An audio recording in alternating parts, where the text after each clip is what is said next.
விஜயகாந்தனுடைய இடத்துல இருக்காங்க. இந்த பக்கத்துல தன்னுடைய சகோதரர் சுதீஷ் இருக்காரு, பிரேமலதா அண்ணியாருடைய சகோதரர் இருக்காரு. இந்த பக்கம் தம்பி இருக்காப்புல, விஜயகாந்த் சாரோட பையன் பக்கத்துல இருக்காப்புல, விஜய பிரபாகரன் பக்கத்துல இருக்காப்புல.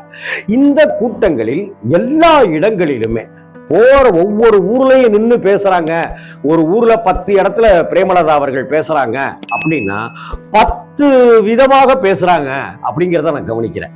அடுத்தாப்புல இன்னொரு ஊருக்கு போய் அங்க ஒரு 7 இடங்கள்ல பேசுறாங்க அப்படின்னா அங்கேயும் பேசுறாங்க. அங்கேயும் 7 விதமான முறையில பேசுறாங்க. 7 விதமான முறை 10 விதமான முறைன்னு சொன்னாக்க மாத்தி மாத்தி பேசுறாங்கன்னு அர்த்தம் இல்லைங்க.